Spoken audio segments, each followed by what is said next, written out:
असते। वास्तविक आता विधानसभेला पराभूत झाल्यानंतर 24 तासाच्या आत म्हणजे दुसऱ्याच दिवशी मी मतदारसंघामध्ये येऊन मोहोळ आणि उत्तर या ठिकाणी कार्यकर्त्यांची बैठक घेऊन नाराजी न दाखवता पुढील 5 वर्ष कंटिन्यू मतदारसंघामध्ये काम करणं ही पक्षहिताच्या दृष्टीने आणि मतदारसंघाच्या दृष्टीने योग्य आहे असं समजून आम्ही सर्वच, मी असेल, मालकराजे पाटील मालक असतील, त्यांची मुलं असतील, पक्षाचे सर्व पदाधिकारी हे पहिल्या दिवसापासूनच कामाला लागले। त्यामुळे आम्ही प्रत्येक शुक्रवारी या ठिकाणी येऊन जनता दरबार घेतोय किंवा सुखदुःखामध्ये सर्व गावामध्ये जाऊन प्रत्येकाच्या भेटी घेणे, कार्यकर्ते अडीअडचणी घेणे। जर राष्ट्रवादी काँग्रेस पक्षाचा उमेदवार म्हणून मला जर 95,600 जनतेने मतदान दिलेलं तर त्यांचा तो विश्वास आपण राखणं गरजेचं आहे। पण त्यांच्या कामासाठी मी या ठिकाणी आठवड्यातून 1 दिवस 2 दिवस फिरून त्यांचं सहकार्य करत असतो किंवा त्यांची कामं मार्गी लावण्याचा प्रयत्न करत असतो। सांगतो, सभागृहामध्ये तुम्ही कुठलाही विषय मांडा त्याची नक्कीच शहानिशा केली जाते। मी त्या ठिकाणी आपल्याला त्या मुलीचा जे तार तुटून जो मृत्यू झाला होता त्याची व्यथा मांडल्यानंतर तुम्हाला सांगतो की मी आता आमदार नसताना सुद्धा त्यावेळेसची प्रणाली चालू कामाची प्रणाली चालू झाल्यानंतर 4 लाख रुपये त्या मुलीला मिळाले। त्याच पद्धतीने तुम्हाला सांगतो इतर बरीचशी कामं आहेत। मी मला चांगलं आठवतं डिसेंबर 2023च्या अधिवेशनामध्ये नागपूर या ठिकाणी वाघोलीवाडी आणि तरडगाव या 2 ठिकाणचा आदिवासी समाजाचा मी विषय मांडला होता। त्यावेळेस टायमिंग होतं रात्री 11च्या नंतरच त्या ठिकाणी सांगितलं केंद्र सरकारने 2008-9 मध्ये यांना आदिवासी गाव म्हणजे जाहीर केल्यानंतर सुद्धा त्या सुविधा मिळू शकत नाहीत। तुम्हाला सांगतो गेल्या आठवड्यामध्येच महाराष्ट्र शासनाने त्यांचं दखल घेऊन त्या गावामध्ये कॅम्प होऊन त्या ठिकाणी सुविधा मिळण्याचं काम चालू केलं। तरडगाव ही 1 नंबरला नाव घेतलं जातं।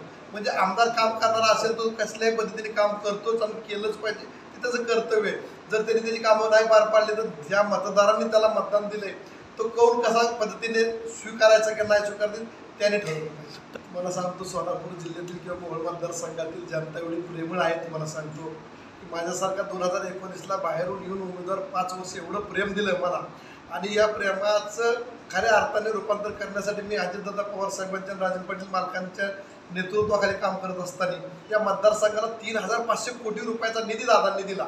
पण प्रत्येक गावामध्ये कामं झाली, वैयक्तिक कामं झाली, सांघिक कामं झाली, रस्त्याची कामं झाली। त्यामुळे सर्वांना वाटतं की तात्याला काम सांगितलं तर मार्गी लागते। आजची स्टेज सांगतो एवढी कामं मंजूर झालीत की पुढील 3 वर्षापर्यंत या मतदारसंघामध्ये फक्त राष्ट्रवादी काँग्रेस पक्षाचा उमेदवार होतो किंवा आमदार या नात्याने जी कामं मंजूर केली होती 24 पर्यंत ती कामं पुढील 3 वर्ष चालतील अशा पद्धतीने विकास कामं मंजूर झालेली आहेत। त्यामुळे मी फिरत असताना जी कामं मंजूर झालेली आहेत ती कामं चालू आहेत का नाही का, अडचणी काय तेही बघत असतोय, संबंधित अधिकाऱ्यांना फोन करत असतो वा ती कामं आपण मंजूर केलं होतं ती का चालू नाही, त्याचं अजून बरीचशी टेंडर सुद्धा होणं बाकी आहे। बरीच कामं अजून मंजूर आहेत, ती प्रतिशत तुम्हाला 3 वर्षापर्यंत पुढील दिसतील तुम्हाला ते कामं। तर तुम्हाला तेच सांगतो 96,000 माणसांनी मतदान दिलं त्याची कामं कोणी बघायची। मी म्हणतो काहीतरी बघा पराभव होतो म्हणजे काहीतरी कुठंतरी चुकलं असेल, मी म्हणतो माझं चुकलं असेल किंवा अजून काही गोष्टी असतील ते स्वीकारल्या पाहिजे। त्या माझ्या काय भूमिका पटल्या नसतील म्हणूनच मतदार कमी झालं मला, पण म्हणून थांबायचं नाही ना। जर मग 30,000 मतदान मला कमी पडलं पण 96,000 माझ्या पाठीशी येते त्यामुळे त्यांची कामं करणं गरजेचं आहे आणि पक्षवाढीसुद्धा सुद्धा काम करणं पक्षाचं काम करणं गरजेचं आहे। ह्या सर्व गोष्टींमुळं मी कंटिन्यू मतदारसंघामध्ये काम करत असतोय आणि येणाऱ्या कालावधीत तुम्हाला पक्षाचं काम दिसणच येईल।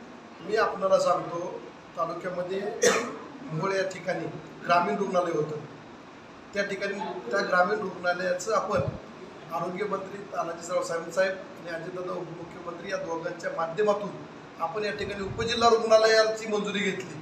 मंजुरी घेतल्यानंतर त्याला जागा लागते, 6 ते 7 एकरापर्यंत जागा लागते। ती जागासुद्धा आपण शिवाला सांगितलं किंवा ती जागा बघून घेतली। मी मोजणीला सुद्धा सांगितलं मंदिराच्या बाजूला जाताना रस्त्याकडे जागा आहे ती जागा घ्या, परंतु जागा न मिळाल्या कारणाने आतापर्यंत पेंडिंग आहे।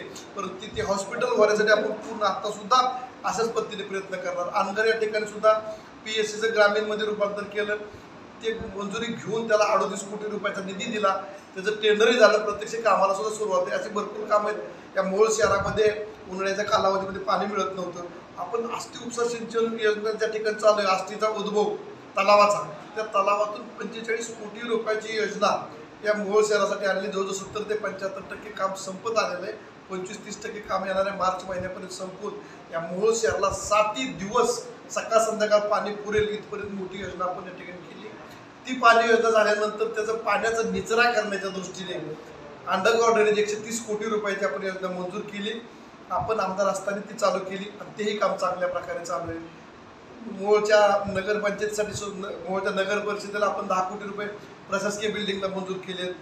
की आपल्या तहसील ऑफिस प्रशासकीय बिल्डिंगला आपण 25 कोटी रुपये मंजूर केलेत. युवकांना खेळण्यासाठी 5 कोटी रुपये आपण मंजूर केले. ही सर्व टेंडरही झालेली आहेत. म्हणजे क्रीडा संकुलात टेंडर झालंय, मार्केट ओपन मार्केटमध्ये सुद्धा आपण 5 कोटी रुपये मंजूर केलेत, त्याचंही टेंडर झालेलं आहे. प्रशासकीय बिल्डिंग, नगरपालिका आणि काही 1-2 कामं अजून टेंडर प्रक्रिया बाकी आहे. असे भरपूर मोठ्या प्रमाणावरती रस्त्याची कामं मार्गी लागलेली आहेत. आता तुम्ही बघा, तांबुळे ते मोहोळ आणि मोहोळ ते वैराग आणि कुरुल पंढरपूर रस्ता तुम्ही जाता आता पहा, फार चांगल्या प्रकारे चालू. ही सर्व देण देताना महायुती सरकार असेल, अजितदादा पवार साहेबांच्या माध्यमातून हा निधी सर्व मिळालेला आहे आणि त्या पद्धतीने आपण पुढं कामं करत आहोत. आम्ही महायुती म्हणून बी नाही किंवा लोकनेते परिवार नाही. लोकनेते परिवार हा राष्ट्रवादी काँग्रेस पक्षाचा परिवार आहे. त्यामुळे राष्ट्रवादी काँग्रेस पक्षाच्या माध्यमातून आम्ही अनगर नगरपंचायत असेल, मोहोळ नगर परिषद असेल किंवा पंचायत समिती जिल्हा परिषद असेल, आम्ही राष्ट्रवादी काँग्रेस पक्षाच्या सिंबॉल घड्याळ्या चिन्हावरती लढणार. तुम्हाला एक सांगतो, माझ्या मतदारसंघापुरतं जर पाहिलं तर आज महायुती म्हणून जी नेते मंडळी फिरवतात की भाजपमधील काही नेते मंडळींनी मनापासून सपोर्ट केला, परंतु इतर जी महायुती म्हणतात नाही, सर्व जर विधानसभेला माझ्या विरोधात होती ना. महायुती तुम्ही करणार कोणाबरोबर? तुम्ही लक्षात घ्या. आता जे महायुतीचे बोर्ड घेऊन फिरतात तुम्ही सर्व, हे माझ्या विरोधात काम केलेले नेते मंडळी, ह्यांच्याबरोबर मी महायुतीचा विचारचा कशी करू शकतो? आता त्याच्याबद्दल मी ऐकलेलं नाही, मला काय बोलता येणार नाही. मी राष्ट्रवादी काँग्रेस पक्षाबद्दल बोलू शकतोय, भारतीय जनता पक्ष किंवा शिंदे साहेबांच्या पक्षाबद्दल मी नाही बोलू शकत. कारण शिंदे साहेबांच्या पक्षामध्ये जी नेते मंडळी येतात ते 100% मला विरोध केलेलीच नेते मंडळी, त्यांच्याबद्दल मी काय तुम्हाला पॉझिटिव्ह किंवा निगेटिव्ह सांगणार आहे? पूर्ण सर्वांनी विरोधच केलेली माणसं आहेत समोर ना. त्यामुळे ती महायुती फक्त नावालाच आहे. मोहोळ मतदारसंघामध्ये महायुती नावाला पुरती आहे.